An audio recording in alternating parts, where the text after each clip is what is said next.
Mga boss, kaya pala ayaw na makambyo ang transmission po nito.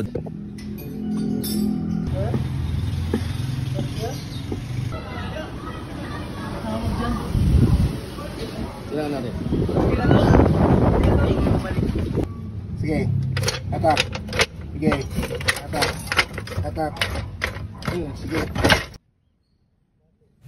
So ayan mga boss, kaya pala ayaw na makambyo ang transmission po nito dahil po yung pinaka holder po ng pinaka clutch fork po nito, yung kinakabitan po ng clutch fork, humiwalay po sa bill housing.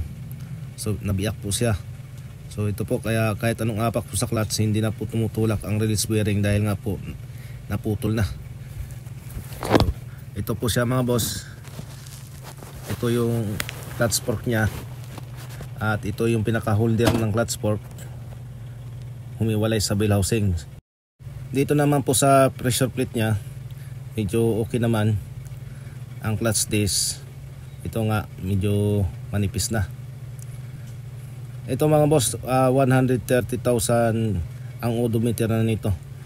Kaya ito medyo manipis na. Kailangan palitan na natin to dahil nakababa na yung transmission. Isasabay na natin itong palitan. Ang gagawin po natin dito mga boss, dahil nga po napingas siya, ipapa-welding po natin to.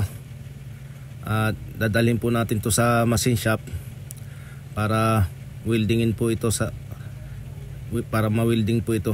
Kasi po ito mga boss, aluminum lang itong pinaka-bill housing nito. Kailangan po maganda ang pagka-welding. So ito na nga mga boss ang ginawa natin dito sa kanyang bill housing. Dahil nga po dito sa pinaka-clutch fork nya, itong aluminum na putol, nabiyak. Kaya ang ginawa po namin, pina-welding na lang.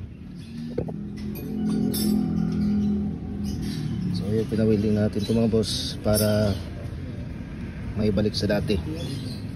Nagawa namin ito. Ayan, tanong siya.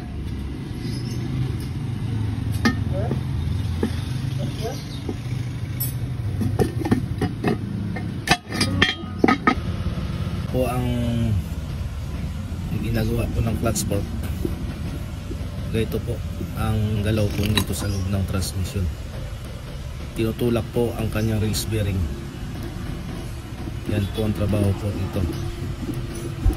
Kaya yung naputol po yung pinaka holder po ng clutch fork. Kaya pagputol, hindi po may tulak ang release bearing. Kaya po hindi siya makambyo. So ito po ang ginawa namin mga boss. So ayos na po ito.